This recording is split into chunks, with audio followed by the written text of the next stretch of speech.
அக்குநித்தி TV அன்பு நேயர்களே, உங்கள் அக்குநித்தியின் அன்பு வணக்கங்கள். அக்குபஞ்சர் டாப் 5 பாயிண்ட்ஸ் பார்த்துக்கிட்டு இருக்கோம். அதில் இன்றைக்கி நம்ம பார்க்க இருக்கக்கூடிய பகுதி செஸ்ட் ஏரியா. நம்மளுடைய நெஞ்சு பகுதியில் இருக்கக்கூடிய 5 மிக முக்கியமான புள்ளிகள் எது, போட்ட உடனே ரிசல்ட் கொடுக்கக்கூடிய பவர்ஃபுல் பாயிண்ட்ஸ் எது அப்படிங்கிற நம்ம பார்ப்போம். இந்த நெஞ்சு பகுதியில் தொண்டைக்குழிக்கு கீழே இந்த நெஞ்சுக்குழி வரை இருக்கக்கூடிய இந்த செஸ்ட் ஏரியாவில் டாப் நம்பர் 1 அப்படின்னு சொன்னால் ரன் 17. 2 மார்பு காம்புகளுக்கு மத்தியில் உள்ள ஒரு அற்புதமான ஒரு புள்ளி ரன் 17. இந்த run 17 influential point for respiratory tissue அப்படின்னு சொல்லக்கூடிய சுவாச திசுக்களுக்கு செல்வாக்கு வாய்ந்த புள்ளி. அப்போ நுரையீரலில் இருக்கக்கூடிய காற்றுப்பைகள் அனைத்துமே சுவாசிக்கக்கூடிய திறனோடு அற்புதமாக ஆரோக்கியமாக சுவாச திறன் அதிகரிப்பதற்கு புதுப்பிப்பதற்கு மிக அற்புதமான ஒரு புள்ளினா அது ரன் 17 தான். அப்போ இந்த ரன் 17 ஒழுங்காக ஒர்க் பண்ணுச்சுன்னா அவங்களுக்கு மூச்சு திணறல், ஆஸ்மா, வீசிங், டிபி, சைனஸ் எதுவுமே வராது. அவ்வளோ அற்புதமான ஒரு புள்ளி ரன் 17. அப்போ இந்த ரன் 17 நெஞ்சுவலி, நெஞ்சு பாரம், படபடப்பு, மூச்சு திணறல், ஆஸ்மா, வீசிங், டிபி போன்ற நுரையீரல் சார்ந்த அனைத்து நோய்களுக்கும், அதே நேரம் பெரிகார்டியம் அண்டு ஹார்ட்னு சொல்லக்கூடிய இருதய உறை, இதயம் சார்ந்த ஒரு இதய வீக்கம், படபடப்பு அல்லது தடுமாற்றம் போன்ற இதய இயக்கத்தில் ஒரு தடுமாற்றம், இயக்க குறைபாடு இருந்தாலும் அதுக்கும் இந்த ரன் 17 மிக அற்புதமாக வேலை செய்யும். அது மாரடைப்பு வராமல் தடுப்பதற்கு இந்த ரன் 17 யூஸ் பண்ணலாம். அவ்வளோ அற்புதமான ஒரு புள்ளி. ஏன்னா இந்த பகுதியில் ஏற்படக்கூடிய இன்டர்னல் ஆர்கான் எல்லாத்தையும் சரியான தட்பவெப்ப நிலையில் இயங்க வைத்து சுவாசிக்கக்கூடிய திறனை அதிகரிக்கக்கூடிய ரன் 17. அடுத்து நம்ம பார்க்க இருக்கக்கூடிய செஸ்ட் ஏரியாவில் மிக மிக முக்கியமான ஒரு புள்ளி அப்படின்னா LU1. நம்மளுடைய கார எலும்பு இந்த கிளாவிக்கல் போன் முடியும் போது அதுக்கு கீழே இருக்கக்கூடிய 2 சுன் கீழே இருக்கக்கூடிய LU1 அப்படிங்கிற புள்ளி. இந்த தொண்டைக்குழி கீழ் விளிம்பில் ரன் 22லேருந்து 6 சுன் பக்கவாட்டில் இருக்கக்கூடிய LU1 அப்படிங்கிற புள்ளி நுரையீரலினுடைய ஃப்ரண்ட் மூவ் அலாரம் பாயிண்ட், முன்புற எச்சரிக்கை புள்ளி. இந்த முன்புற எச்சரிக்கை புள்ளி LU1ல் அழுத்தும் போது வலிக்குது சார் அப்படின்னு வலி தெரிஞ்சால் கண்டிப்பாக அவங்களுக்கு நுரையீரலில் ஏதோ நோய் தொற்றுதல் இருக்குது அப்படின்னு அர்த்தம். அப்போ LU1 ஒரு அலாரம் பாயிண்ட், எச்சரிக்கை புள்ளி. பிற்காலத்தில் அல்லது உள்ளே நோய் உருவாகிவிட்டது என்பதை இன்டிமேட் பண்ணக்கூடிய மிக அற்புதமான அலாரம் பாயிண்ட். இந்த LU1 டயக்னோஸ்க்கும் யூஸ் பண்ணலாம்.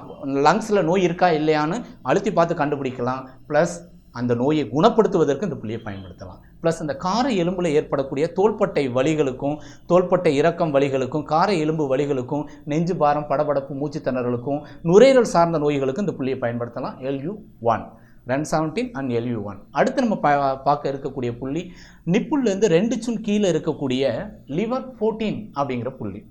கல்லீரல் சக்தி ஓட்ட பாதை முடியக்கூடிய ஒரு புள்ளி, அதோட எண்டிங் பாயிண்ட். இந்த லிவர் 14 நிறைய பேருக்கு பார்த்தீங்க அப்படின்னா உடம்புல வேர்க்கிறதுல இந்த இடம் மட்டும் வேர்க்கும். நிறைய பேஷண்ட்ஸ் நம்ம பெட்டில் படுக்க சொல்லும்போது பார்த்தோம்னா ஷர்ட் கழட்டிட்டு அவங்க படுத்தாங்கன்னா அவங்களுடைய பனியனில் இந்த இடம் மட்டும் கரெக்டாக 2 பக்கமும் ரவுண்டாக அந்த இடம் மட்டும் வேர்க்கும். ஏன் அப்படின்னு நிறைய பேஷண்ட்டுக்கு நான் பார்க்கும்போது எனக்கு ஒரு சந்தேகம் வந்தது, ஏன் இப்படி இந்த இடம் மட்டும் கரெக்டாக வேர்க்குது அப்படின்னா அவங்களுக்கு நாடி பார்க்கும்போது லிவர் பல்ஸ் ரொம்ப வீக்காக இருக்குது. கல்லீரல் சக்தி ஓட்டப்பாதை பலகீனமாக இருந்தால் அதனுடைய எண்டிங் பாயிண்டில் ஹீட் அக்குமுலேட் ஆகி அங்கே ஸ்வெட்டிங் அதிகமாகுது, வேர்வை அதிகமாக கக்குது. தூண்டணும் அப்படின்னா இந்த இடத்தில் ஏற்படக்கூடிய வேர்வை மட்டுமல்ல, மேல் அந்த டயப்ரம், மார்புக்குழி வயிற்றுக்குழி இரண்டையும் பிரிக்கக்கூடிய டயப்ரம், உதரவிதானம் ஃப்ளெக்சிபிளாக சுருங்கி விரிவதற்கு மிக மிக முக்கியமானது லிவர் 14. ஏன் ஃப்ளெக்சிபிளாக சுருங்கி விரியாட்டினா என்ன ஆகும்? மூச்சு திணறல் கண்டிப்பாக வரும். விக்கல், ஏப்பம், வாந்தி, அந்த தொடர் இருமல், தொடர் விக்கல், இதுக்கெல்லாம் இந்த டயப்ரம் தான் ரொம்ப ரொம்ப முக்கியம். டயப்ரம் உதரவிதானம் நல்ல ஃப்ளெக்சிபிளாக சுருங்கி விரிஞ்சிச்சு அப்படின்னா அவங்களுக்கு எந்த பிரச்சனையுமே வராது. சுவாசிக்கிறதுல, சாப்பிட்றதுல, இருமல் போன்ற தொந்தரவுகள் எதுவுமே வராது. அதுக்கு லிவர் 14 மிக மிக அற்புதமானது. இதை தாண்டி நம்ம கல்லீரலுக்கு ஃப்ரண்ட் மூவ் அலாரம் பாயிண்ட். அது லிவர் 14 என்பது கல்லீரலில் நோய் இருக்கா என்பதை மிக துல்லியமாக கண்டறியக்கூடிய ஒரு புள்ளி. லிவர் 14 அழுத்தும் போது வலி இருந்தால் அவங்களுக்கு லிவர் சார்ந்த ப்ராப்ளம் இருக்குது. ஃபேட்டி லிவர் இருக்கலாம், அல்லது லிவர் என்லார்ஜ் ஆகிருக்கலாம், அல்லது லிவரில் எனி டிசீஸ் எது வேணாலும் இருக்கிறதுக்கு வாய்ப்பு உண்டு. அப்போ செஸ்ட் ஏரியாவில் ரன் 17, LU1, லிவர் 14. அடுத்து நம்ம பார்க்க இருக்கக்கூடியது K27 அப்படிங்கிற புள்ளி. கிட்னி சேனலுடைய இந்த தொண்டைக்குழியிலிருந்து 2 சுன் பக்கவாட்டில் கார எலும்புக்கு கீழே முடியக்கூடிய கிட்னி சேனலினுடைய 27வது புள்ளி. இந்த புள்ளி இந்த தொண்டை வறண்டு போகாமல், தொண்டைக்குழியில் புண் ஏற்படாமல், மூச்சுக்குழல், முக்கியமாக உணவுக்குழல், நிறைய பேருக்கு சாப்பிட்டா உள்ளே இறங்க மாட்டேங்குது, அப்படியே அடைக்கிது. தண்ணி குடிச்சு சாப்பிட்றேன் அப்படின்னு சொல்லுவாங்க. நிறைய பேர் குழந்தைகளுக்கே இப்படி தான் என்ன செய்கிறாங்க அப்படின்னா, ஒரு கையில் தண்ணி வச்சுக்கிட்டு ஒரு கையில் சாப்பாடு வச்சுக்கிட்டு ஒரு வாய் சாப்பாடு ஒரு வாய் தண்ணி, ஒரு வாய் சாப்பாடு ஒரு வாய் தண்ணி, இப்படியெல்லாம் பழக்கிறாங்க. ஏன் அப்படின்னா இந்த உணவுக்குழல் சிலருக்கு சுருக்கம் ஏற்படும் அல்லது உணவுக்குழல் வறண்டு போயிடும். அதை பேசிக்கிட்டே இருந்து சாப்பிட்டோம்னா அப்படியே அடைச்சிக்கிறோம். இந்த உணவுக்குழல் மூச்சுக்குழல் ஈரப்பதத்தை சரியான வெப்பநிலையில் மெயின்டைன் பண்ணக்கூடிய அல்லது சாப்பிடும்போது சுவாசிக்கும் போது இங்கே திணறடி ஏற்படாமல் நெஞ்சு அடைப்பு மூச்சு திணறல் வராமல் தடுப்பதற்கு K27 மிக மிக அற்புதமான ஒரு புள்ளி. ப்ளஸ் நெஞ்சு பாரம், மூச்சு விட சிரமம், மீமூச்சு கீமூச்சு வாங்குறது, வீசிங்க்கு ஆஸ்மா வீசிங்க்கு REN22ஓட சேர்த்து K27 கொடுத்தீங்க அப்படின்னா இங்கே மூச்சு அடைப்பு மூச்சு திணறல் வராது. மிக மிக அற்புதமான ஒரு புள்ளி. REN17 LU1 நம்ம லிவர் 14 பார்த்துருக்கோம். அடுத்து K27 புள்ளிகள் பார்த்துருக்கோம். அப்போ செஸ்ட் ஏரியாவில் இருக்கக்கூடிய இதோடு சேர்த்து 5வது புள்ளி REN17லேருந்து 2 சுன் கீழே இருக்கக்கூடிய REN15. இந்த REN15 அப்படிங்கிறது தான் மிக செஸ்ட் ஏரியாவில் நம்மளுக்கு ஹெவினஸ், நெஞ்சு பாரமாக இருக்குது.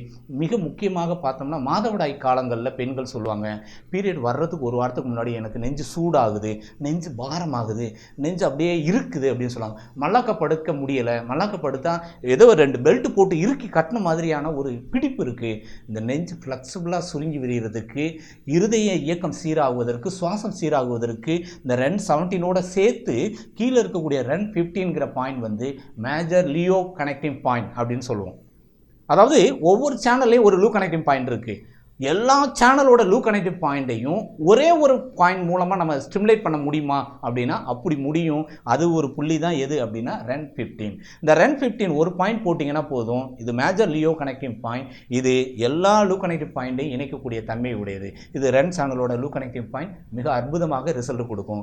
செஸ்ட் ஏரியாவில் இருக்கக்கூடிய டாப் 5 பாயிண்ட்ஸ் நம்ம பார்த்துருக்கோம். அடுத்த பகுதியில் இருக்கக்கூடிய மிக முக்கியமான ரிசல்ட் கொடுக்கக்கூடிய புள்ளிகளை அடுத்த வீடியோவில் நம்ம பார்ப்போம். நன்றி, வணக்கம்.